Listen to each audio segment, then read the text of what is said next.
And now, coming to you live from an undisclosed vaccine test facility somewhere in Africa, this is Half-Baked News with your half-serious host, Mark Herr.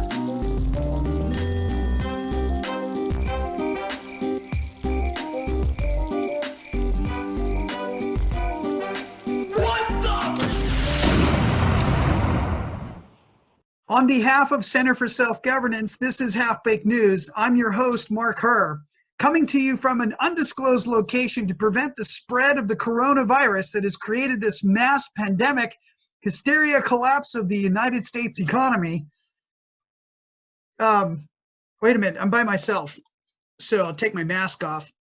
I've had a number of folks reach out to us over the last few days wanting to get our commentary on what's behind this pandemic hysteria, this collapse of the U.S. economy in relationship to this latest crisis, the coronavirus, otherwise known as the Chinese virus, or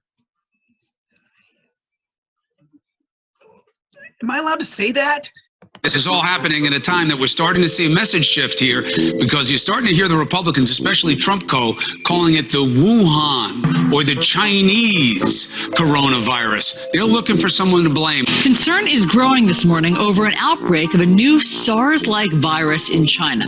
At least 6 people have died from the Wuhan coronavirus. The Wuhan coronavirus. The Wuhan coronavirus. The 34-year-old ophthalmologist diagnosed Saturday with the Wuhan coronavirus. The Wuhan virus. The Wuhan coronavirus. The Wuhan coronavirus. What more can you tell us about the similarities or differences between SARS and the Wuhan coronavirus? The Wuhan coronavirus. The Wuhan coronavirus in China. The Wuhan coronavirus. The Wuhan coronavirus. The Wuhan coronavirus. Wuhan coronavirus. Fears continue to grow over the outbreak of the Wuhan coronavirus. Wuhan coronavirus. The Wuhan coronavirus. The Wuhan coronavirus. We have new information about how the Wuhan coronavirus is spread.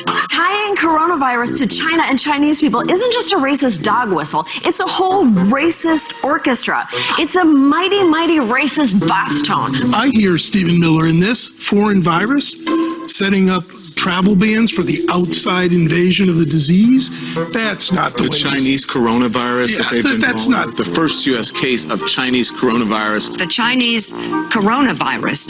This is coming as the Chinese coronavirus. China's coronavirus outbreak. China's coronavirus. Outbreak anxiety. The death toll nearly doubles in China's coronavirus outbreak. China's coronavirus. Just how bad is China's coronavirus crisis? China's coronavirus outbreak. China's coronavirus outbreak. China's coronavirus outbreak. China's coronavirus. China's coronavirus. China's coronavirus. China's coronavirus. Concerns about the China coronavirus.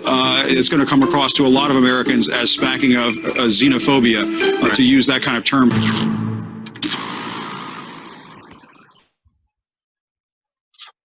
Whoa, just unbelievable, unbelievable that such xenophobia exists in our country. So this whole notion that saying that this is a Chinese virus, or the Wuhan coronavirus, or the Chinese coronavirus where it originates, is somehow racist and xenophobic, has its history going back in under the Obama administration.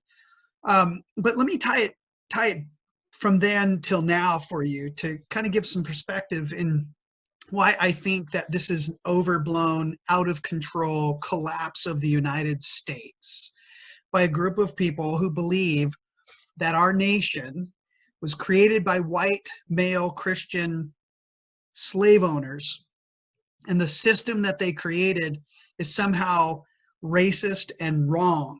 And no matter what we do, no matter what we say, the ends justify the means to collapse this country, including the weaponization of this crisis, the Wuhan Chinese coronavirus. So we'll go back to the Obama administration, and we'll start with, let's see, February of 2009. As you guys will recall, President Obama was introducing the stimulus number 2. We'll call it TARP 2. TARP 2. And it's because of the bailouts related to the recession in 2008. So if you go back to October of 2008, you had Bush TARP 1. So this was Obama and this is Bush. Maybe I should spell it out. Obama and Bush. And so what was this bailout? It's equals $1.5 trillion bailout. And so the bailout is related to, under the Clinton administration, putting out executive orders to force mortgage companies to give out loans to people who could not pay them back, just mathematically could not pay them back, out of the necessity to create diversity and equalization, redistribution of wealth, these kinds of things. And so here you have President Clinton, and now we're going to a recession, 2008, it's collapsing. All these big, huge companies are too big to fail. Bush says we need a bailout. Congress jumps into action, does the first bailout. We have a new president, a historic president, first African-American in U.S. history. Absolutely astounding that we could accomplish something in our lifetimes like that. So here we have president number 2, and he goes for bailout number 2, and it totals $1.5 trillion. Now, out of this, a group of people began to meet together to figure out, okay, what do we do about this? This is ridiculous. The government was used by a previous administration, 2 previous administrations, to force companies to make bad financial decisions. Then the second president, in this case, President Bush, gets Congress to pass a bailout number 1. And the third president, this in case President Obama, comes into control and goes for bailout number 2. And this was all being orchestrated by the people who created it, were then taking the people's money and then fixing the problem. Well, as soon as these people began to meet, and I'll just clear this off the screen. So this would be the Tea Party movement came into being.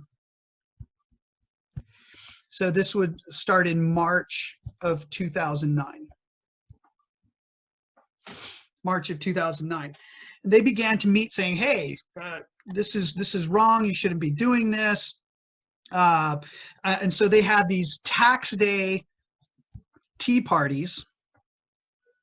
Okay, so it resulted in the tax day tea party. They had hundreds of rallies across the United States protesting the bailout, saying, you know, no new taxes, stop doing this, $1.5 trillion bailout, it's wrong like that. And from this very point forward, the media, entertainers and I would say partisan groups. Let me clarify that, because this happened on both sides. So partisan groups, and primarily the Democrat Party, labeled the Tea Parties, immediately labeled them racists, domestic terrorists, I'll do DT for short, right-wing extremists. So I'll do RW, extremists for short. Whoops. Okay. They began to label these folks racist, domestic terrorist, right-wing extremists. So this all starts in April 2009 under the Obama administration. Now, as you pass through the Obama administration, you'll see how this ramps up as the government is weaponized to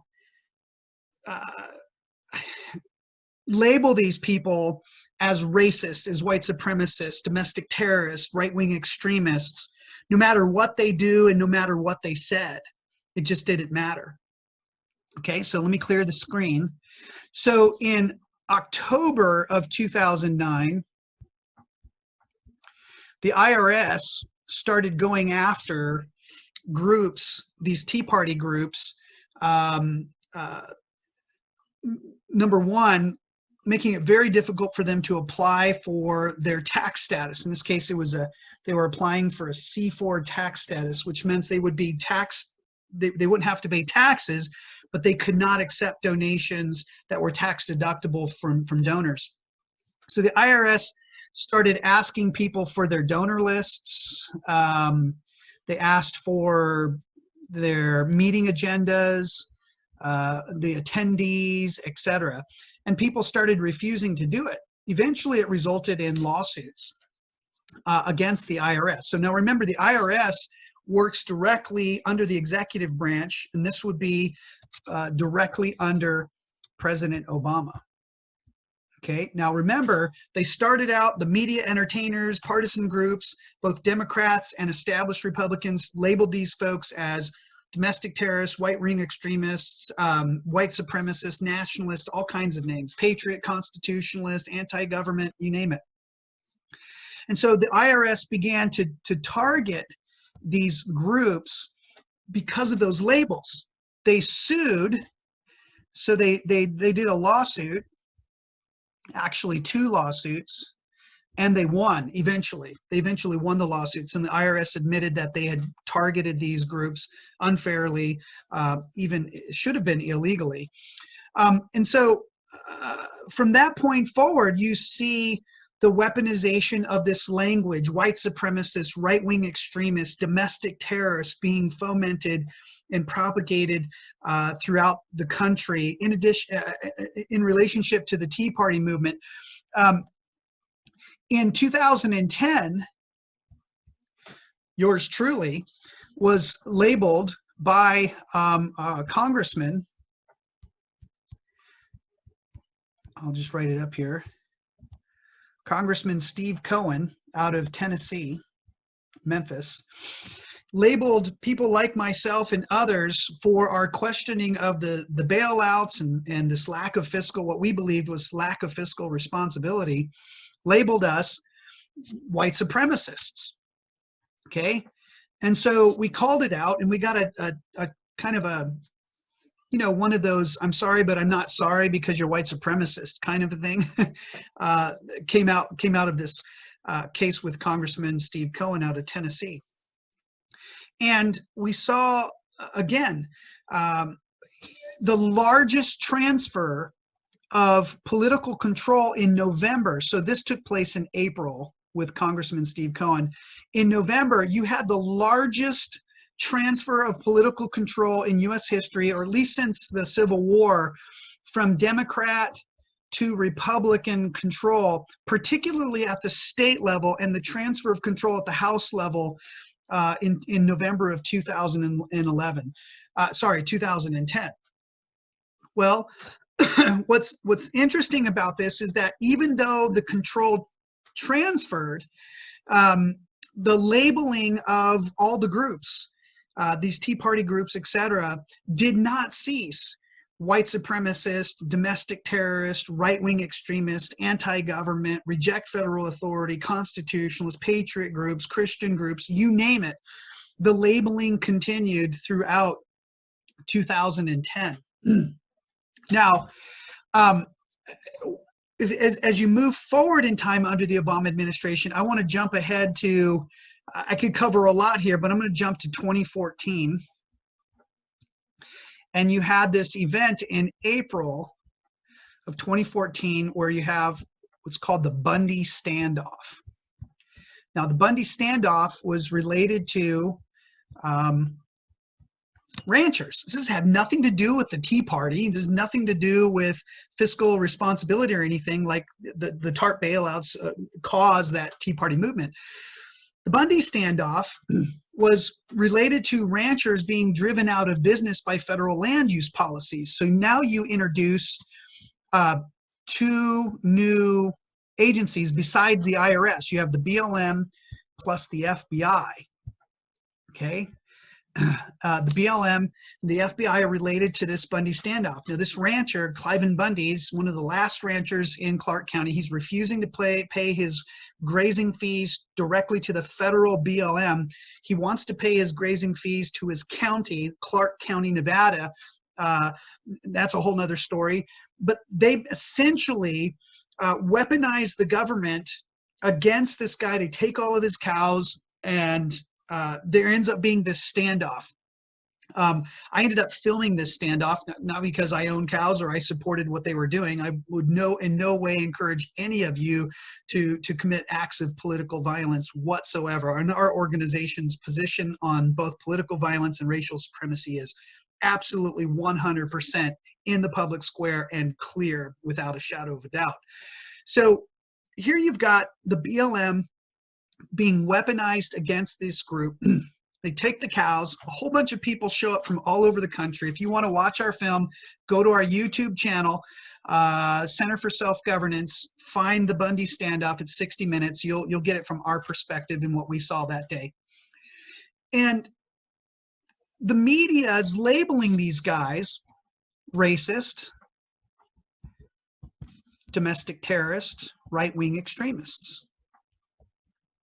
Okay? And again, it's media. And if you search entertainers' Twitter pages and feeds and things like that, entertainers, okay, and then partisan groups. Case in point is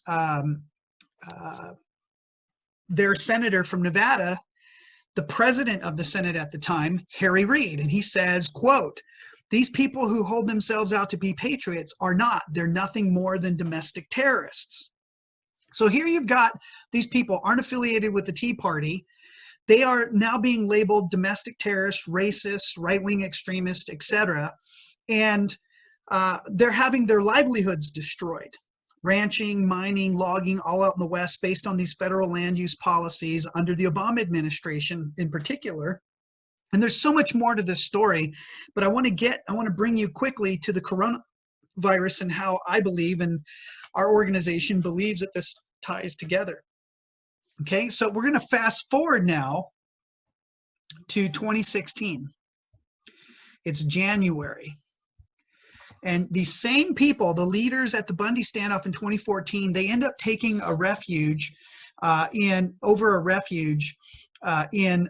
Burns, Oregon, and actually 35 to 40 miles away from Burns, Oregon. And we're going to say this, the Malheur Refuge, okay? They end up taking over, I got 2 G's on there. Okay, you guys know what that means, right? It's an E, right? Okay, there we go, Malheur Refuge. So it's not refuge, it's refuge. So 2016, January, the same people are involved in, I just wiped my nose. What do I do? Oh, I'll just wipe it on my pants. My bad. Should I put my mask back on? I probably should put my mask back on. See, now I can't wipe my nose. I'm all, okay, I keep forgetting. I'm all alone here. So I'm just alone. I'm self-quarantine in social distancing headquarters in an undisclosed location. So don't forget that, okay? Everything's okay. It's going to be okay. So in 2016, January, the Malheur Refuge, same people from 2014. Have I said that like 4 times now? They take over this refuge because there's this ranching family that is sent to prison for doing a backburn on their property that was set by the BLM. So, the BLM, which is a federal entity under the Obama administration. Now you bring in the FBI, who comes in and says, we are worried about people coming here with violent or criminal intent. Now, this is the same people that were a part of the Bundy standoff that resulted in no deaths, nobody died, nobody went to jail, all the cows got returned in that event, okay? And they label these people, again, I'm gonna have R for racist, DT for domestic terrorist, and RW for right-wing extremists, RWE. And it's the same groups, media, entertainers, and partisan groups that are like incessantly labeling these guys racist, domestic terrorist, right-wing extremist. So then they eventually, on the 26th of January, so we'll put 26 January, they end up killing one of these guys, Lavoy Finicum, LF for Lavoy Finicum, and they imprisoned the other folks. The others, okay? Now, what you should know is that by October of 2016, the leaders of the Malheur Refuge are found not guilty. Okay, and at the time, there's not all this evidence that we have now regarding to what extent they went to make this happen, this killing and imprisonment happen via these entities underneath the Obama administration, the BLM, the FBI. In the Tea Party case, it was the IRS. Okay, so let me keep going. So I'm going to go to October of 2016. Okay, we jump to October of 2016. The leaders of the Malheur are found not guilty. Okay. However, the day after they were found not guilty, FBI agent Ben Kleinsmith, in several text messages to colleagues at the FBI, is it Kleinsmith with a C or a K? Well, hey, you get the point. He literally says in his text messages, I have initiated the destruction of the republic. Now, it's critical that you understand that this is all happening underneath the Obama administration.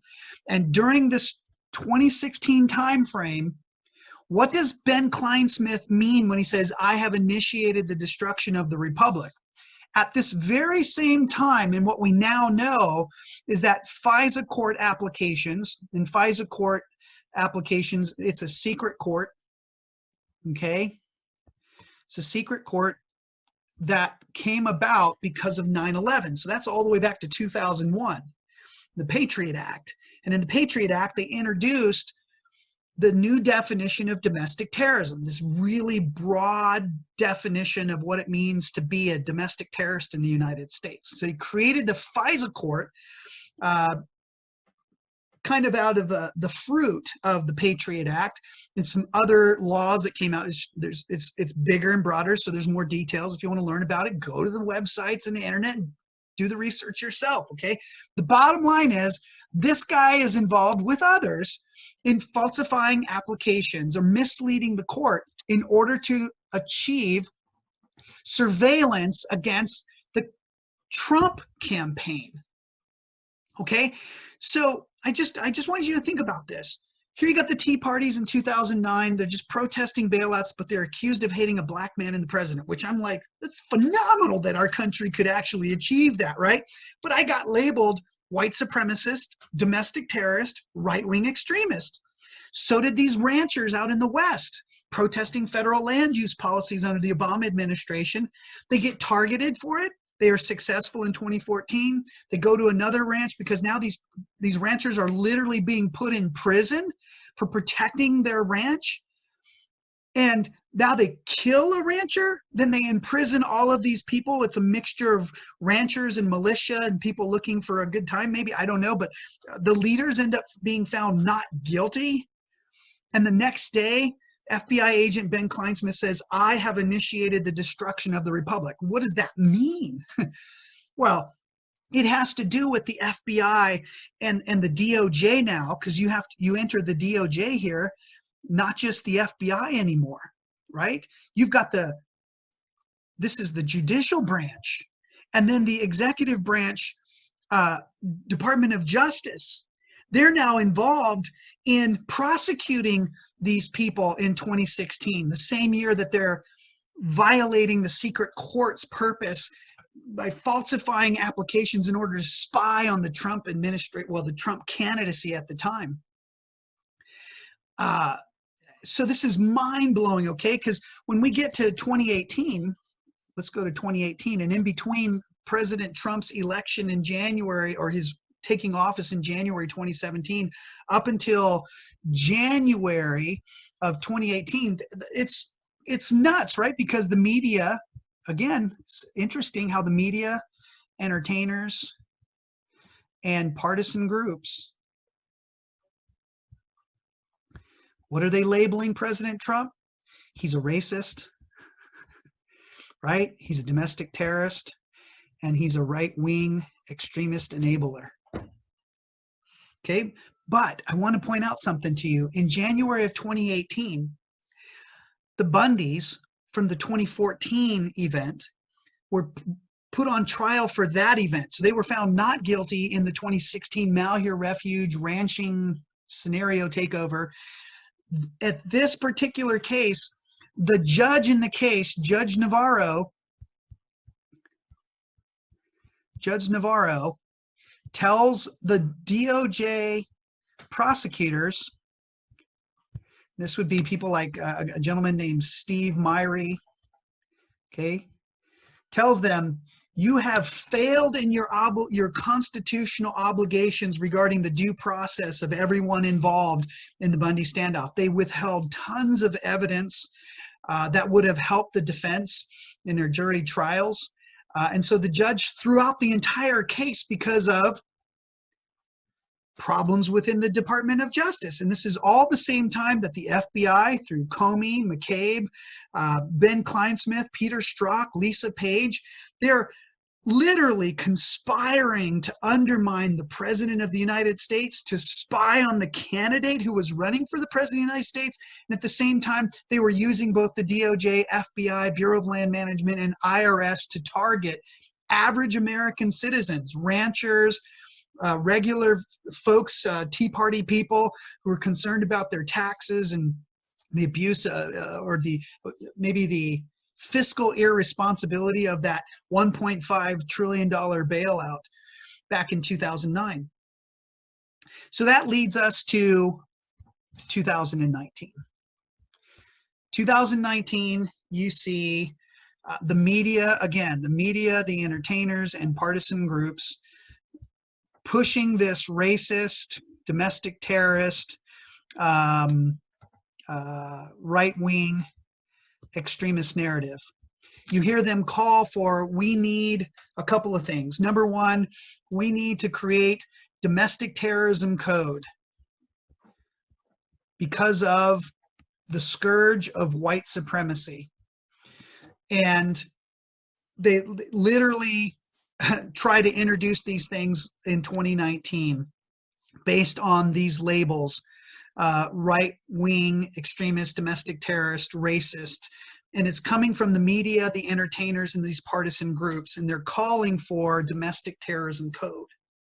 At the same time, they're labeling President Trump. So in December of, it started earlier than this, but basically you have the impeachment proceedings. Impeach Donald Trump, right? So the House initiates all of this, and they go after impeaching Donald Trump, right? This is happening at the same time that the media, entertainers, and partisan groups are calling for the creation of domestic terrorism code.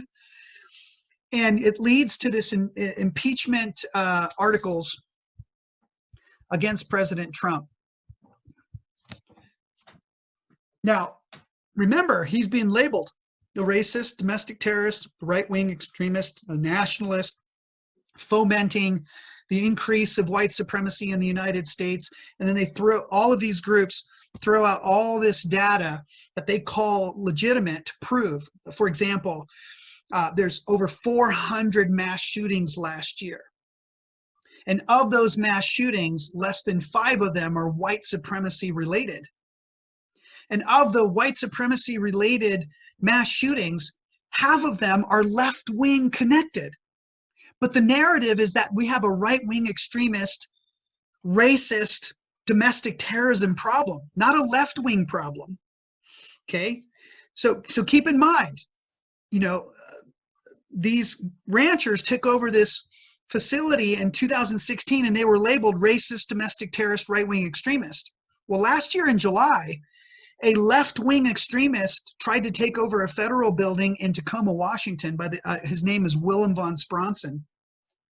And he shot, he blew up cars. He had propane tanks. He had bombs and all of these things, kind of like the Boston bombers, right? With their pressure cookers. This guy had propane tanks, and he was going to take over this federal facility because he disagreed with the federal policy on immigration. But you didn't hear the media, entertainers, or partisan groups refer to this guy as a domestic terrorist or a left-wing extremist. No, the narrative is specifically white supremacy, racist, domestic terrorism, right-wing extremist at all cost, and linking all of that to President Donald Trump. Okay, so they went after him at any cost. We're going to impeach this guy at the expense of due process. And when you consider all of these cases, from the IRS targeting the Tea Parties in 2009 through 2013, due process was ignored in their cases. When you look at the Bundys and you look at the case of what happened in Malheur with the killing of Lavoy Finicum in 2014 through 2016, again, due process. The judge had to throw out the case in 2018 in January. Again, lack of due process. And what are these? These are all organizations that are tied to the Obama administration. FBI, IRS, BLM, and many, many more. Fish and Wildlife, National Forest Service, you name it. Okay?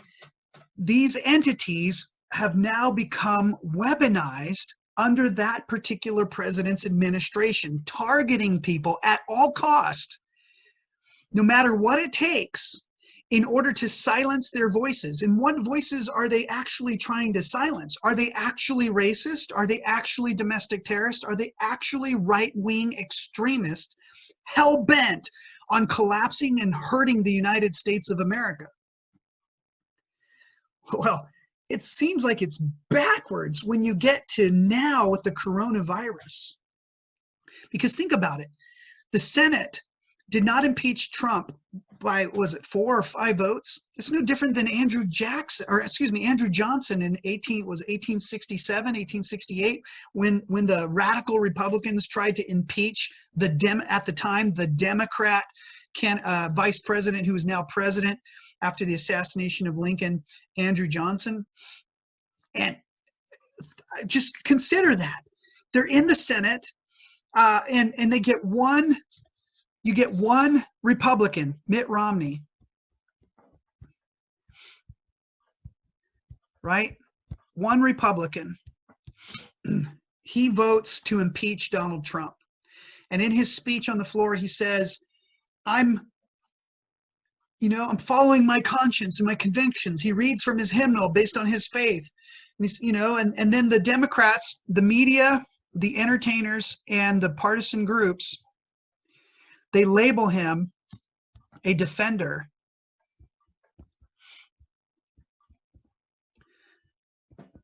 of the U.S. Constitution.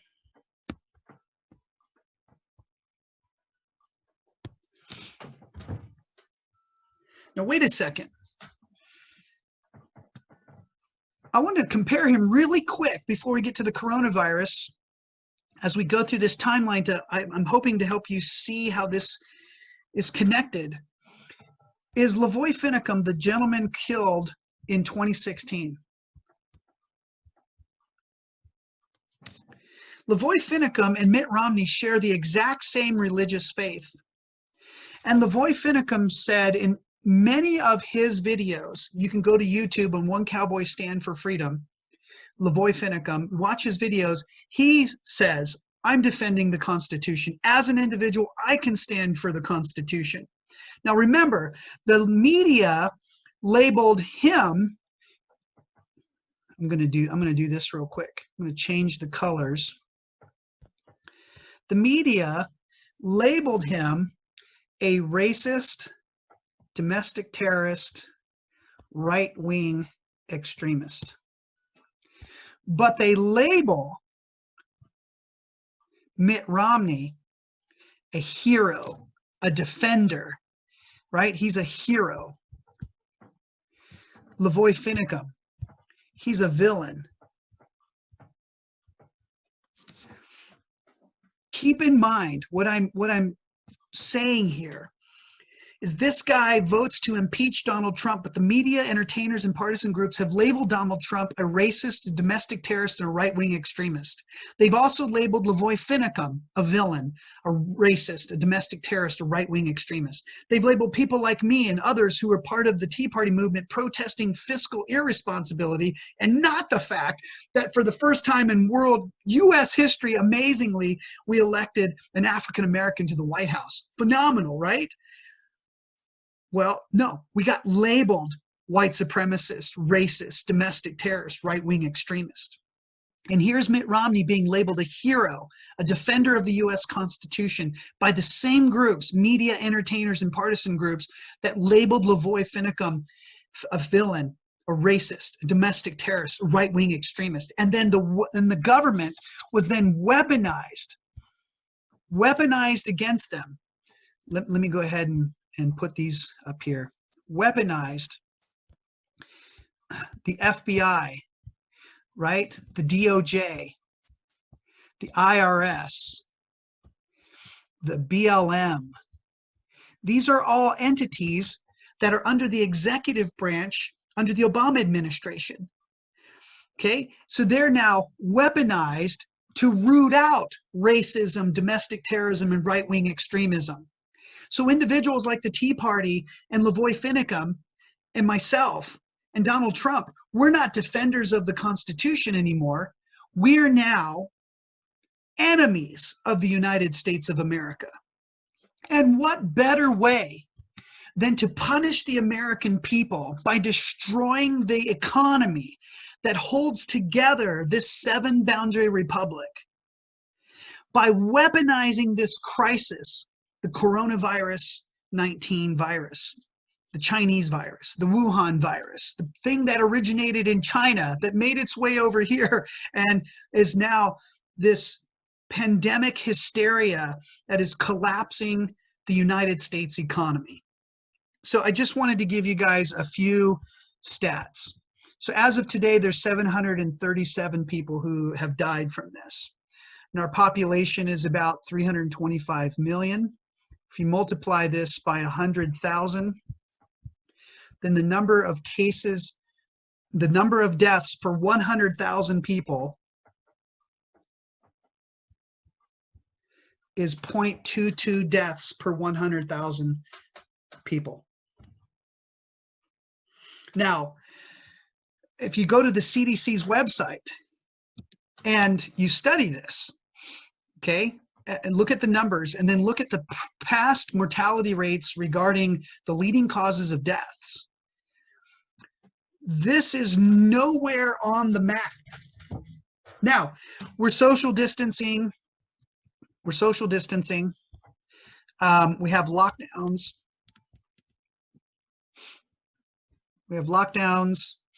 What else?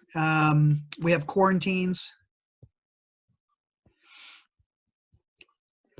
And the argument is that because of that, that number is staying low.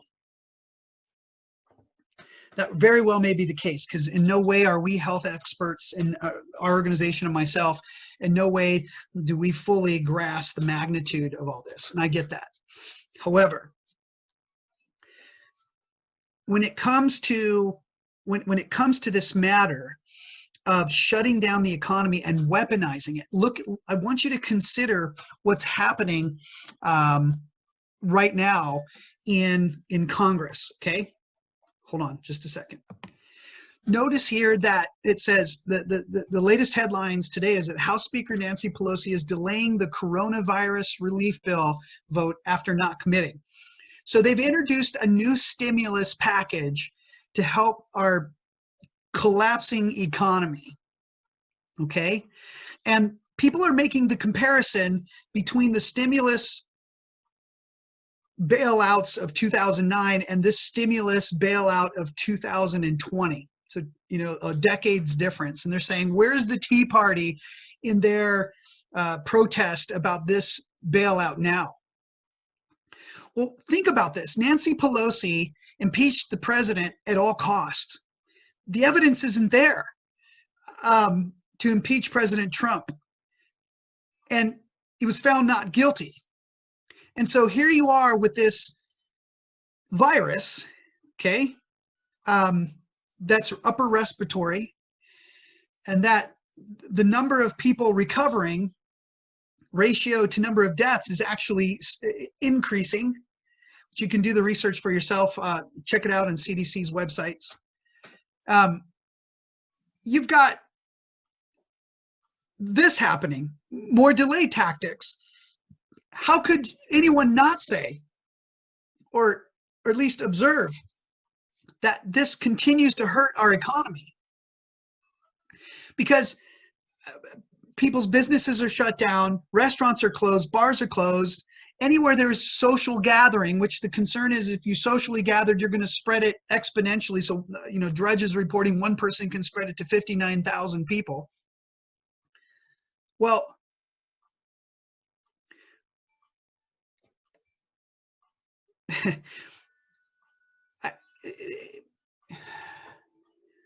your gut says, if you follow your gut, your gut says something's not right for Nancy not to drive this home, because at the time, all of these big corporations and stuff at the time under the stimulus bill of 2009, they were too big to collapse. And Nancy Pelosi was a big part of driving that through in the House under right there in February of 2009.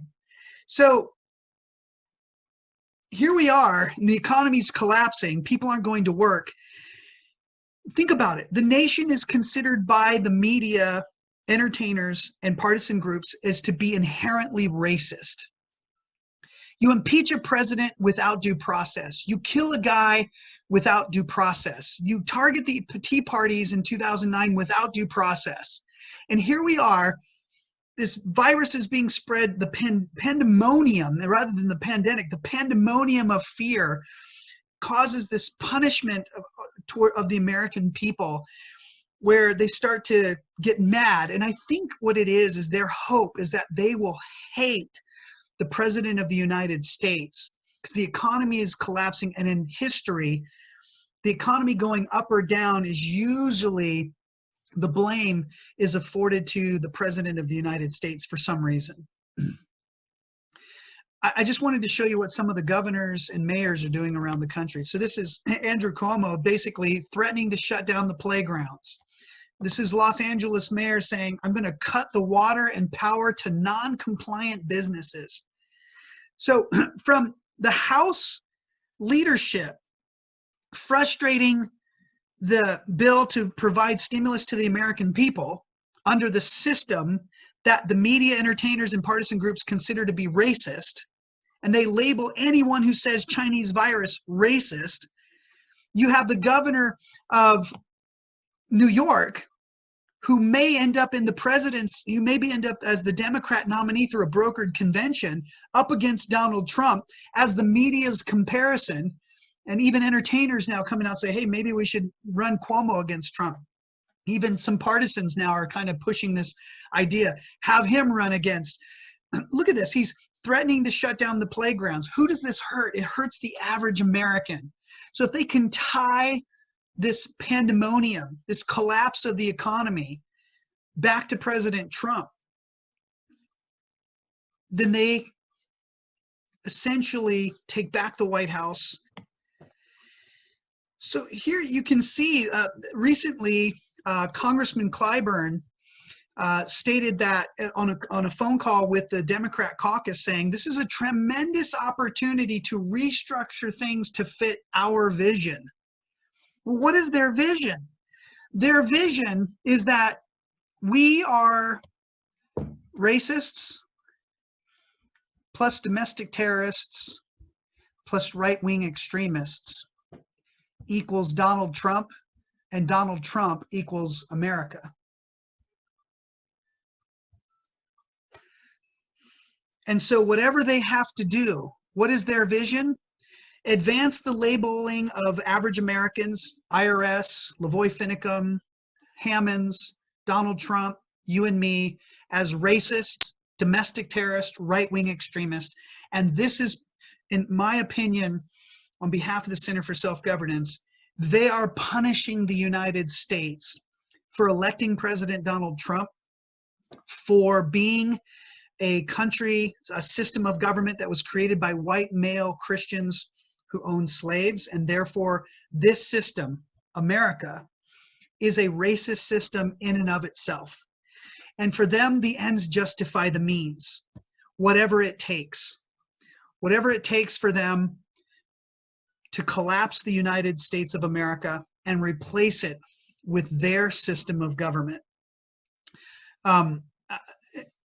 Is this virus serious, and should we take it seriously? Yes. Should it be taken serious to this level of collapsing the United States? My gut says no. We're going to be announcing a town hall meeting in the coming days, very shortly. That's going to be for business owners, employees, former CSG students, and anyone from the public who's interested regarding a plan we have, not we, but a group of our students who are from California, to reignite and restart our economy while remaining vigilant to see that the curve is flattened regarding the spread of the coronavirus. So I hope you'll stay tuned to Center for Self-Governance. I hope that you will consider taking our Applied Civics training program in systematic politics. We're the only organization that teaches this type of political leadership in the nation. Check out our website at centerforselfgovernance.com. Visit us on our Facebook page, same name. Follow us on all the social media accounts. And be sure to go to our YouTube channel to watch the video on the Bundy standoff, and check out our Part 2 series on Lavoy Dead Man Talking about Lavoy Finicum, the rancher killed in 2016. There's so much to tell you, so much more coming this year. This is an epic year for the United States of America, a serious fork in the road for our country. And I hope we were able to at least give our perspective and hopefully educate a little bit on where we see this thing going. And hope that you will learn how to keep our republic, specifically our 7-boundary republic, intact for generations to come, so we can enjoy life, liberty, property for many, many years to come. Okay, thank you all for joining in. On behalf of Center for Self-Governance, this was Half-Baked News. Don't forget to wear your masks in self-isolation. Bye.